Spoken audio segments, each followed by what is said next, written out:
యొక్క వాక్య భాగ గ్రంథములో నుండి కీర్తనల గ్రంథము. ఈ రాత్రి పరిశుద్ధాత్మ దేవుడు మనకి సిద్ధపరిచినటువంటి వాక్య భాగ గ్రంథము కీర్తనల గ్రంథము 101వ కీర్తన 6-7 వచనాలను చదువుకుందాం. నా యొద్ద నివసించినట్లు దేశములో నమ్మకస్తులైన వారిని నేను కనిపెట్టుచున్నాను. నిర్దోష మార్గమందు నడుచువారు నాకు పరిచారకులగుదురు. మోసం చేయువాడు నా ఇంట నివసింపరాదు. అబద్ధములాడువాడు నా కన్నుల ఎదుట నిలవడు. నా యొద్ద నివసించినట్లు దేశములో నమ్మకస్తులైన వారిని నేను కనిపెట్టుచున్నాను. నిర్దోష మార్గమందు నడుచువారు నాకు పరిచారకులగుదురు. మోసం చేయువాడు నా ఇంట నివసింపరాదు. అబద్ధములాడువాడు నా కన్నుల ఎదుట నిలవడు. ప్రార్థన చేసుకుందాం. మహాపరిశుద్ధుడా, ఘనమైన తండ్రి, నీ ఘనమైన నామానికి వందనాలు, స్తుతులు, స్తోత్రాలు చెల్లిస్తున్నాను. ప్రభువా, మంచి దేవుడవు, మనసున్నవాడవు, మహనీయుడవు తండ్రి. ఎంతవరకు నువ్వు జరిగించిన కార్యక్రమాన్ని బట్టి నీకు స్తోత్రాలు. నిలవబడ్డ గ్రహత లేని వారిని నీ ఆత్మ సహాయం కోరుకుంటున్న దీనుండి తండ్రి, కరుణించి కనికరించి మా అందరితో మీరు మాట్లాడండి. ఆటంకపరిచి అభ్యంతరాలు పెడతాలని చూస్తున్న ప్రతి విధమైన దెయ్యపు శక్తులను నజరేయుడైన యేసు నామములో బంధిస్తున్నా.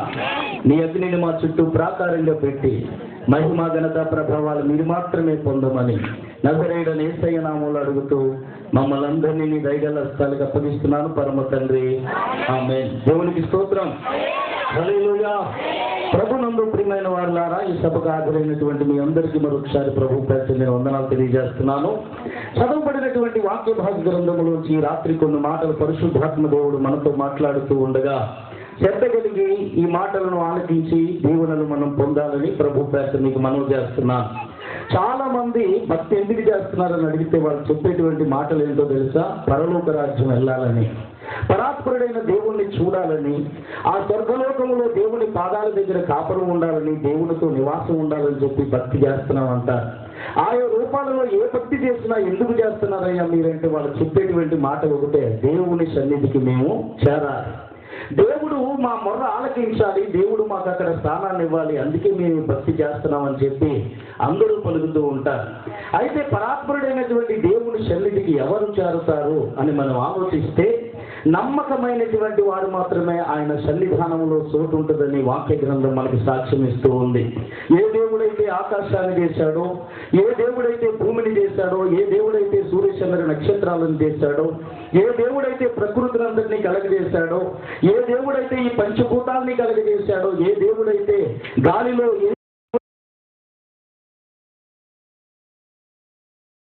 కలగజేశాడో, అదే దేవుడు శరీరధారిగా 2010 సంవత్సరాల కిందటి భూమి మీద ఆయన 30 సంవత్సరాల తల్లిదండ్రులకి విధేయుడిగా జీవించి 3.5 సంవత్సరాలు తన సేవా పరిచర్యలో బాప్తిస్మిచ్చు యోహాను యోర్దాను నదిలో బాప్తిస్మిస్తున్నప్పుడు యోర్దాను నది దగ్గరికి నడుచుకుంటూ వచ్చి ఆ బాప్తిసము యోర్దాను నదిలో ఇస్తున్నటువంటి యోహాను చేతుల మీద తను బాప్తిసం పొంది పైకి వస్తున్నప్పుడు పరిశుద్ధాత్మ పావురం వలె ఆ యేసుక్రీస్తు ప్రభు వారి మీదకి దిగటం మన వాక్యంలో చూస్తూ ఉన్నాం. వెంటనే ఆకాశం తెరవబడి పై నుండి ఒక స్వరం కూడా వినబడటం మనం చూస్తూ ఉన్నాం. ఇతడు నా ప్రియకుమారుడు, ఇతని యందు నేను ఆనందించుచున్నాను. ఏమండి, బాప్తిసం పొందాడు, పరిశుద్ధాత్మ పొందాడు, దేవుని చేత మంచి సాక్ష్యములు కలిగినటువంటి యేసయ్య ఈ లోకంలో బోధలు చేయటం మొదలు పెట్టారు. ఆయన ఈ లోకంలో బోధ చేస్తూ పరలోక రాజ్య మర్మాలని బయలుపరుస్తూ అనేక మందిని శిష్యులుగా చేసుకొని ఒక దినాన వారిని అందరితో కూడా ఆయన ఏమంటున్నాడో తెలుసా? చదవండి, యోహాను శుభవార్త 14వ అధ్యాయం 1 నుంచి మనం చదివినప్పుడు ఒక దినాన అక్కడ ఉన్నటువంటి శిష్యులందరితో కూడా ఆయన పలుకుతున్నటువంటి మాట. యోహాను శుభవార్త 14వ అధ్యాయము 1వ వచనం నుంచి, మీ హృదయమును కలవరపడనీయకుడి, దేవుని యందు విశ్వాసముంచుచున్నారు, నా యందును విశ్వాసం ఉంచండి. నా తండ్రి ఇంట అనేక నివాసములు కలవు, లేని ఎడల నేను మీతో చెప్పెదను, మీకు స్థలము సిద్ధపరచవెళ్ళుచున్నాను. నేను వెళ్ళే స్థలము సిద్ధపరిచిన ఎడల నేనుండు స్థలములో మీరుండు లాగున మరలా వచ్చి నా యొద్ద నుండుటకు మిమ్మల్ని తీసుకొని పోవుదును. దేవునికి స్తోత్రం. ఆ యేసుక్రీస్తు ప్రభువారు తన శిష్యులతో చెప్తున్నటువంటి మాట ఏమిటి అంటే, నీ హృదయాలు కలవరపడనివ్వకండి, మీరు ఆందోళన చెందకండి, నేను మరలా మీ దగ్గరికి వస్తాను, నేను తండ్రి యొద్దకు వెళ్ళుచున్నాను. ఎందుకు తండ్రి యొద్దకు వెళ్ళుచున్నానో తెలుసా? నా తండ్రి వెంట అనేక నివాస స్థలములు కలవు. నా తండ్రి యొద్ద అనేక నివాస స్థలాలు ఉన్నాయి కనుక నేనుండేటువంటి స్థలములో మీరుండు లాగున మీ అందరికీ కూడా నేను స్థలము సిద్ధపరచి అక్కడికి నేను వెళ్ళుచున్నాను. నేను వెళ్ళి మరలా తిరిగి వస్తాను, మరలా తిరిగి వచ్చి నేనున్న స్థలములో మీరుండు లాగున మిమ్మల్ని మరలా నా దగ్గరికి నేను తీసుకొని వెళ్తాను అని చెప్పి యేసయ్య చెప్పడం జరిగింది. ప్రియులారా, చెప్పినటువంటి దేవుడు ఆయన సిలువ వేయబడి, ఆయన మరణించి సమాధి చేయబడి తిరిగి లేచి పరమునకు యేసయ్య చేరాడు. పరమునికి వెళ్ళినటువంటి దేవుడు ఏ రీతికి వెళ్ళాడో ఆ రీతిగానే త్వరలో ఆయన భూలోకపు న్యాయాధిపతిగా ఈ భూమి మీదకి రాబోతూ ఉన్నాడు. ఆయన భూమి మీదకి వచ్చి మరలా ఏం చేస్తాడంటే ఆయన యొక్క నివాసం ఉండటానికి మన అందరినీ కూడా ఆయన తీసుకొని వెళ్తాడు. అయితే ఎవరిని తీసుకెళ్తాడు అని మనం ఆలోచన చేసినప్పుడు చదువుకున్నటువంటి వాక్య భాగ గ్రంథములో కీర్తనాకారుడు ఆ విషయాన్ని మనకు తెలియజేస్తూ ఉన్నాడు. ప్రియులారా, నా యొద్ద నివసించినట్లు దేశములో ఉన్న నమ్మకస్తులైన వారిని నేను కనిపెట్టుచున్నాను. నిర్దోష మార్గమందు నడుచు వారు నాకు పరిచారికులగుదురు. మోసము చేయవాడు నా ఇంట నివసింపరాదు. అబద్ధములాడు వాడు నా కన్నుల ఎదుట నిలవడు. ఎవరిని ఆయన దగ్గరికి తీసుకెళ్తాడు? ఎవరికైనా పాదాల దగ్గర చోటిస్తాడు? ఎవరికైనా రాజ్యంలో ఉండనిస్తాడు అంటే నమ్మకస్తులను మాత్రమే తీసుకెళ్తాడట. అపనమ్మకస్తులను ఆయన దగ్గరికి రానివ్వడు. ప్రియులారా, అన్యాయం చేసేవాడిని ఆయన దగ్గరికి రానివ్వడు. అబద్ధాలు ఆడేవాడిని రానివ్వడు. బూటకపు మాటలు చెప్పి పొట్ట కోసం ఏవేవో చెబుతూ ప్రకల్పాలు పలుకుతున్న వాడిని ఎవరిని కూడా అక్కడికి రానివ్వడు. కానీ నమ్మకస్తులను మాత్రమే ఆయన దగ్గర నివాసం ఉండటానికి తీసుకెళ్తాడని చెప్పి వాక్యంలో దేవుడు మనకు తెలియజేస్తూ ఉన్నారు. దేవుడికి స్తోత్రం చెప్తాం. హల్లెలూయా. అందుకని ప్రియులారా, నా యొక్క నివసించినట్లు దేశములో ఉన్న నమ్మకస్తుల్ని నేను కనిపెడుతున్నాను అన్నాడు. దేవుడికి కావలసింది ఏమిటి అంటే నువ్వు అర్పించేటి అర్పణలు అక్కర్లేదు, కానీ నీలో ఉన్నటువంటి నమ్మకత్వమే దేవుడికి కావాలి. ఈ రోజు మనం ఎక్కడ చూసినా నమ్మకత్వాలు లేవు ప్రియులారా. ఏ బ్రతుకు చూసినా నమ్మకం లేదు, ఏ కుటుంబం చూసినా నమ్మకం లేదు, అమ్మకం అయిపోతూ ఉన్నారు. యేసు ప్రభు తన శిష్యుల్ని నమ్ముకుంటే అందులో ఒకడైన ఇస్కరియోతు యూదా 30 ఎండి నాణ్యాలకి ఆయన్ని అమ్మేసుకున్నాడు. ప్రియులారా, యాకోబు తన తమ్ముడే కదా అని చెప్పి యాకోబుని నమ్ముకుంటే యాకోబు కూడా తన అన్నయ్యని మోసం చేసినట్లుగా మన వాక్యంలో చూస్తున్నాం. ప్రియులారా, కనుక ఈ లోకంలో నివసించేటువంటి మనుషుల్లో చూస్తుంటే నమ్మకత్వాలు లేనే లేవు. ప్రియులారా, తల్లిదండ్రులకు పిల్లల నమ్మకంగా లేరు, పిల్లలకు తల్లిదండ్రులు నమ్మకంగా లేరు, భార్య భర్తకు నమ్మకం లేదు, భర్త భార్యకు నమ్మకం లేదు, సంఘం విశ్వాసులకి నమ్మకం లేదు, విశ్వాసుల సంఘానికి నమ్మకం లేదు, దైవ సేవకుడికి సంఘం నమ్మకం లేదు, సంఘానికి దైవ సేవకుడు కూడా ఈ రోజు నమ్మకత్వం కనపడలేదు. పొట్టగట్టుకొని పుట్టిన కాడి నుంచి కూడా సర్వసుఖాన్ని త్యాగం చేసి పెంచి పెద్ద చేసినటువంటి కొడుకులు ఏదో ఉద్ధరిస్తారని తల్లిదండ్రులు పిల్లల మీద నమ్మకం పెట్టుకుంటే వాళ్ళు పెద్దవారై పెళ్ళైన తర్వాత తల్లిదండ్రులు రోడ్డు మీద వదిలేసే కొడుకులు ఉన్నారు. చిన్నప్పటి నుంచి కష్టపడి మా అమ్మ నాన్న మాకు అన్యాయం చేయరు కదా అని కష్టపడిన డబ్బంతా తల్లిదండ్రులకి ఇస్తే అదంతా ఖర్చు పెట్టి పెద్ద ఎదిగిన తర్వాత దారి చూపించకుండా రోడ్డు మీద గెంటేసే తల్లిదండ్రులు కూడా ఈ రోజున చాలా మంది ఉన్నారు. పెళ్లినాడు ప్రమాణం చేస్తారు. ఏమన్నా తెలుసా? వ్యాధైనా బాధైనా కష్టమైనా నిందలైనా అవమానమైన కరువైనా అంతము వరకు కూడా నమ్మకంగా ఏలుకుంటావా? నమ్మకంగా ఏలుకుంటానండి అంటాడు. 4వ రోజు వదిలేసి వెళ్ళిపోయిన వాళ్ళని కూడా మనం చూస్తున్నాం. ప్రియులారా, వ్యాధైనా బాధైనా కష్టమైన ఏదైనా నమ్మకంగా కడ వరకు కాపురం చేస్తావా అంటే ఆవిడ కూడా అంటది నమ్మకంగా కాపురం చేస్తానంటది. అర్ధాంతరంగా మధ్యరకాన్ని భర్తను వదిలేసి వెళ్ళిపోయే భార్యలు కూడా ఈ రోజున ఉన్నారు. ప్రియులారా, ఉన్నారు. నేను ఒక రోజు ఒక చోటకి మీటింగ్కి వెళ్ళాను. ఆ మీటింగ్కి వెళ్ళినప్పుడు ఆ పాస్టర్ గారు నాకు రూమ్ ఇచ్చారు. ప్రియులారా, ఆ రూమ్ లో కూర్చొని ఉన్నాను. ఆ రూమ్ లో కూర్చున్నప్పుడు మొదటి రోజు కనపడ్డారు 2 కుర్రవాళ్ళు, 2వ రోజు కూడా నాకు కనపడ్డారు. ప్రియులారా, ఏమిటా కుర్రవాళ్ళు చేసేదంటే ఒక గేదె దూడని పెద్దవాడు ఎదురు తాడు పట్టుకున్నాడు, చిన్నవాడు కర్ర పట్టుకుని తోలికి వెళ్తున్నాడు. ముందు రోజు చూశాను, మళ్ళీ తర్వాత రోజున కూడా అదే దృశ్యాన్ని నేను చూశాను. వెళ్ళేటప్పుడు తాడు పట్టుకుని పెద్దవాడు నడిపిస్తున్నాడు, చిన్నోడు వెనకాల కొడుతున్నాడు. వచ్చేటప్పుడు పెద్దవాడు కర్ర పట్టుకుని కొట్టుకుంటూ తీసుకొస్తుంటే చిన్నోడు వెనకాల ఏడుస్తూ వస్తున్నాడు. నేను అన్నాను ఒక రోజున, ఎందుకురా అలాగే ఏడిపిస్తున్నావు మీ తమ్ముడిని? నిన్న ఏడిపించావు, ఈ రోజు ఏడిపిస్తున్నావు, వాడు చిన్నవాడు కదా అని ఏడిపించకూడదు కదా అంటే ఆ పెద్దవాడు నాతో చెప్తున్న మాట ఏంటో తెలుసా? పాస్టర్ గారండి, మా తమ్ముడు ఆ తాడు నా చేతికి నేను పట్టుకుంటాను అంటున్నాడండి. ఆడికేటాను కాదు తాడు నేను ఇస్తే ఆ గేది బదిలిపోయి ఎదరికి పారిపోతే, నా తమ్ముడిని రోడ్డు రంపడ ఈడ్చుకుంటూ పోతే, నా తమ్ముడి యొక్క శరీరం అంతా కొట్టుకుపోతే, రక్తాలు కారిపోతే అమ్మా అని పిలిస్తే పిలిస్తే పలకటానికి మాకు అమ్మ ఉందా?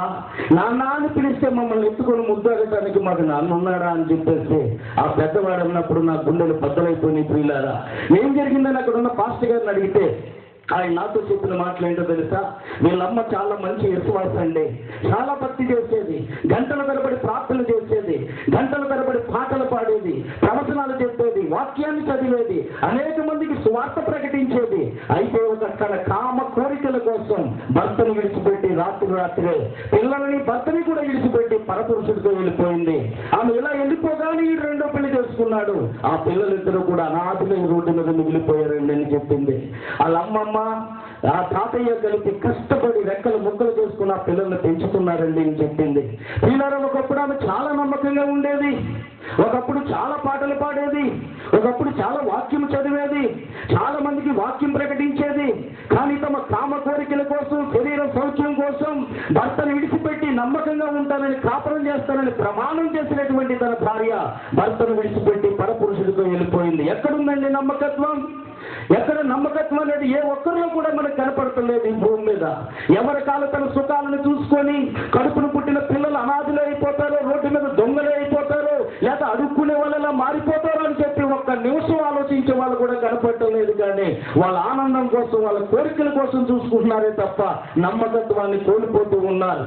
అందుకే భక్తుడైనటువంటి యెషయా చూడండి, యెషయా గ్రంథం 1వ అధ్యాయము 21వ వచనంలో అంటాడు, అయ్యో నమ్మకమైనటువంటి నగరము ఎట్లు వేశ్యాయను, అది న్యాయముతో నిండి ఉండేది, ఒకప్పుడు నీతి దాంట్లో నివాసం ఉండేది, ఇప్పుడైతే నరహంతకులు దానిలో కాపరమున్నారు. అయ్యో నమ్మకమైనటువంటి నగరం, నమ్మకమైనటువంటి కుటుంబం, నమ్మకమైనటువంటి గ్రామం, నమ్మకమైనటువంటి సంఘం ఎట్లు వేసి అయిపోయింది. ఒకప్పుడు న్యాయముతో నిండి ఉండేది, నీతి దానిలో కాపరం ఉండేది. నీతి అనగా యేసుక్రీస్తు ప్రభువారు. రోమా గవర్నర్ అనేటువంటి పిలాతు భార్య పిలాతు దగ్గరికి వచ్చి ఒక రోజు ఏం చెప్తుందో తెలుసా? ఆ నీతిమంతుడి జోలికి నువ్వు పోవద్దు, ఈ నీతిమంతుడి జోలికి నువ్వు వెళ్ళొద్దు, ఎందుకంటే ఆయన నీతిమంతుడు. ఈ నీతిమంతుని గురించి దేవుడు నాకు దర్శనములో చూపించాడు అని చెప్తుంది ప్రియులారా. ఒకప్పుడు నీతి దాంట్లో నివాసం ఉండేది, ఒకప్పుడు దాంట్లో న్యాయముతో నిండి ఉండేది. కానీ ఇప్పుడైతే ఏమైపోయిందో తెలుసా? వేసి అయిపోయింది అని చెప్తున్నాడు. కనుక నా యొక్క నివసించినట్లు దేశంలో ఉన్న నమ్మకస్తులనే నేను కోరుతున్నానని ప్రభు చెప్తుంటే, ఈ రోజు నమ్మకస్తులు అనేటువంటి వారు భూమి మీద ఏ ఒక్కరూ కనపట్టలేదు ప్రియులారా. ఎవరు బతుకులో చూసినా నమ్మకత్వం లేదు, ఎవరు చూసినా అద్దులు తప్పు తిరుగుతున్నారు, ఎవరు చూసినా ఏదో బలహీనతతో పడిపోయి ప్రభు దగ్గర నుంచి తొలగిపోతున్నారే కానీ భక్తిలో ఎదిగే వాళ్ళు, క్రీస్తుకి నమ్మకంగా ఉండేవాళ్ళు ఏ రోజుకి కూడా ఎవరు కనపట్టలేదు ప్రియులారా, కనపట్టలేదు. పెద్ద పెద్ద ప్రసంగాలు చేసేవాళ్ళు పడుతున్నారు, గుడికి వెళ్ళేవారు పడుతున్నారు, పాటలు పాడేవాళ్ళు పడుతున్నారు, ఆరాధన చేసేవాళ్ళు పడుతున్నారు, పెద్ద మనుషులు మనకి చెప్పేవాళ్ళు కూడా ఈ రోజు పడిపోతూ ఉన్నారే తప్ప దేవుని దృష్టిలో నమ్మకం అనేది వాళ్ళకి కనపట్టలేదు ప్రియులారా. అందుకే యెషయా అనేటువంటి భక్తుడు ఆ విధంగా మొదలు పెడుతున్నాడు, అయ్యో నమ్మకమైనటువంటి నగరం ఎట్లు వేసి అయిపోయింది. ఎందుకు మనం నమ్మకంగా ఉండాలి? ప్రభు నమ్మకంగా ఉంటేనే పరలోకం తీసుకెళ్తాడు. అసలు నమ్మకంగా ఉండమని ఎందుకు ఆయన చెప్తున్నారు అంటే, లూకా శుభవార్త చూడండి, లూకా శుభవార్త 22వ అధ్యాయము 31వ వచనం నుంచి మనం చదివితే, యేసుక్రీస్తు ప్రభు వారు శరీరధారిగా ఉన్నప్పుడు ఆయన శిలువ మరణానికి వెళ్లే రోజు ముందు రోజు రాత్రి సీమోను పేతురును ఆయన పిలిచి అంటాడు, సీమోనా సాతాను మిమ్మల్ని బట్టి గోధుమల వల్లే జల్లించడానికి ఇష్టపడుతూ ఉన్నాడు కనుక నువ్వు నమ్మకం తప్పుపోకుండా ఉండు నిమిత్తము నీ కొరకు నేను తండ్రిని ప్రార్థన చేస్తున్నాను అన్నాడు. చాలండి, ఇలా చూడండి అందరూ, సీమోనా సాతాను మిమ్మల్ని బట్టి గోధుమల వల్లే జల్లించడానికి ఇష్టపడుతున్నాడు కనుక నువ్వు నమ్మకం తప్పిపోకుండా ఉండు నిమిత్తము నీ కొరకు నేను ప్రార్థన చేస్తున్నానంటే, సీమోను పేతురు ఏమన్నాడో తెలుసా? నేను నమ్మకం తప్పిపోవటం ఏంటి ప్రభువా? అసలు నేనంటే ఎవరనుకున్నావు నువ్వు? నా మీద కిట్టనటువంటి వారు వీళ్ళందరూ ఏమన్నా నీతో చెప్పారా? నా మీద లేనిపోయినటువంటి తాసికులు చెప్పుంటారు నీ మీద. నేను ఎలాంటి వాడినో తెలుసా? అవసరమైతే నీకోసం నా ప్రాణాలే ఇచ్చేస్తాను, అవసరమైతే నీకు ముందుగా నేను నడుస్తాను, నీకోసం నా ప్రాణాలు ఇవ్వటాకైనా నేను వెనకాడను ప్రభువా, నేను నమ్మకంగా ఉంటాను, నమ్మకం నేను తప్పుపోవటమేంటి ప్రభువా అని చెప్పి సీమోను పేతురు అంటం జరిగింది. అప్పుడు యేసయ్య ఏమన్నాడో తెలుసా? చాలే, ఎంత నమ్మకం ఉంటావో నాకు కనపడతానే ఉంది. ఇదిగో ఈ రాత్రి నేను ఎరగనని ముమ్మారు నువ్వు అబద్ధం ఆడతావని చెప్పాడు యేసయ్య. వెంటనే యేసు ప్రభు అన్న రాత్రి అక్కడ ఉన్నటువంటి అనేక మంది మనుషులు వచ్చి యేసు ప్రభును పట్టుకొని ఆ రాత్రి 5 కోట్లకి తిప్పినట్లుగా చరిత్ర సాక్ష్యం చెప్తుంది ప్రియులారా. ఆయన తీసుకొని వెళ్తున్నప్పుడు యేసుక్రీస్తు ప్రభు వెళ్తూ ఉన్నప్పుడు వెనకాలే పేతురు బయలుదేరాడు. ఒక స్థలానికి వెళ్ళేసరికి ఒక అతను వచ్చి అంటున్నాడు, నువ్వు సీమోను పేతురువే కదా అంటే నేను కాదు అన్నాడు. రెండో స్థలానికి వెళ్ళి నువ్వు సీమోను పేతురువే అంటే నేను కాదు అన్నాడు. మూడోసారి ఒక చిన్నది వచ్చాడు, నువ్వు సీమోను పేతురువే అన్నప్పుడు అతను ఏమంటున్నాడో తెలుసా? ఓయి నువ్వేం మాట్లాడుతున్నావో నీకు తెలుసా? అసలు యేసుక్రీస్తు ప్రభు వారు ఉన్నారన్న సంగతే నాకు తెలియదు. అసలు యేసయ్య ఉన్నాడన్న సంగతే నాకు తెలియదు. అసలు ఆయన ఉన్నాడని, కొంతమంది శిష్యులని ఏర్పాటు చేసుకున్నాడని, ఇదిగో ఆయన పరలోక రాజ్య సువార్తను ప్రకటిస్తున్నాడని, ఆయన ఇప్పుడే పట్టుకొని తీసుకెళ్తున్నాడన్న సంగతి నాకు తెలియదు. ఒకవేళ తెలుసుండి నేను అబద్ధం ఆడితే నేనే నాశనం అయిపోతానని తన నెత్తి మీద తాను ఒట్లు పెట్టుకుంటూ ఉన్నాడు. ప్రియులారా, వాక్యం ఏం చెప్తుందో తెలుసా? మనం చేసి అన్ని చేసేస్తాం, గట్టిగా అడిగితే ఒట్లు పెట్టుకుంటాం. భర్త మీద ఒట్టు, భార్య మీద ఒట్టు, పిల్లల మీద ఒట్టు. వాళ్ళేం చేశారండి వాళ్ళ మీద ఒట్లు ఎట్టుకోవటానికి? లేకపోతే సేవకుడి మీద ఒట్టు, గొడవ లేదు ఇంకా దరిద్రం వదిలిపోద్దని చెప్పి సేవకుడి మీద ఎట్టేస్తుంటారు. లేకపోతే సంఘం మీద ఒట్టు, అంటే సంఘం వేసే ఆశాలన్నీ చెప్తుంది కనుక సంఘం మీద కూడా ఒకటి చెయ్యేటేస్తూ ఉంటారు. ఏమండి అసలు ఒట్టేయమని ఎవరు చెప్పాడు? ఆకాశం నా సింహాసనం, భూమి నా పాదపీఠం. ఆకాశం తోడనొద్దు, భూమి తోడనొద్దు, నీ తల తోడను కూడా నువ్వు అనొద్దు. ఎందుకంటే నీ తల వెంట్రుకల్లో ఒకటి నల్లగా కానీ తెల్లగా కానీ చేసే హక్కు నీకు లేదు అని చెప్తున్నాడు. ప్రియులారా, నీ మాట అవునంటే అవును, కాదంటే కాదు. అంతకు మించి వచ్చినది దృష్టిని సంబంధించిందే తప్ప దేవుని సంబంధించింది కానే కాదు అని వాక్యం చెప్తుంది. మరి అలాంటప్పుడు ఎందుకు మానవుడు ఒట్లు పెడుతున్నాడు? చేసే పనులు చేస్తానే ఉన్నాడు కానీ తనకు తాను మళ్ళా చెప్పించుకుంటూ ఉన్నాడు. ఇక్కడ సీమోను పేతురు కూడా అదే మాటలు చెప్తున్నప్పుడు ప్రధాన యాజకుడి ఇంట్లో ఉన్న నా యేసయ్య పేతురు ఇంకా చూశాడటండి. నిజంగా నేను తెలియదా సీమోను పేతురా? అసలు నేను నిజంగా నీకు తెలియదా అని వెంటనే చూడగానే యేసయ్య అగ్ని వంటి చూపు వచ్చి పేతురు హృదయాన్ని బద్దలు కొట్టింది. ప్రియులారా, వెంటనే సీమోను పేతురు ఇలా గోడ పక్కకు వచ్చేసి కళ్ళు పుళ్ళు పడేలా ఏడుస్తూ ఉన్నాడు. నిజమే యేసయ్య, నిజమే నాయన, నువ్వెవరు తెలియదని అబద్ధమాడినటువంటి దుర్మార్గుడు నాయన. నేను 5 రొట్టెలు 2 చిన్న చేపలు 5,000 మందికి ఈ చేతితోటి నువ్వు పంచిపెట్టమని చెప్పినటువంటి మహనీయుడు అయ్యా. నువ్వు సముద్రంలో ప్రయాణం అవుతున్నప్పుడు నీటికి బడిసి నీటిలో మునిగిపోతున్నప్పుడు ఈ చేయి పైకి లేపి ప్రభువా నన్ను రక్షించంటే ఇదే చేతిని పట్టుకొని సముద్రంలోంచి పైకి లేపి నీటి మీద నన్ను నడిపించినటువంటి మహనీయుడు అయ్యా నువ్వు. అలాంటిది నువ్వెవరో తెలియదని అబద్ధం ఆడినటువంటి దుర్మార్గుడు ప్రభువా, నువ్వు చెప్తానే ఉన్నావు నాయన, నువ్వు చెప్తానే ఉన్నావు. నమ్మిక తప్పిపోవద్దని నువ్వు చెప్తానే ఉన్నావు. కానీ నేనే నమ్మిక తప్పిపోయాను నాయన అని గుండెలు బాదుకొని వచ్చాడంటే ప్రియులారా. అందుకే యేసుక్రీస్తు ప్రభు ఈ రాత్రి మనతో చెప్తున్నటువంటి మాట కూడా ఏంటో తెలుసా? నమ్మకం తప్పిపోవద్దు.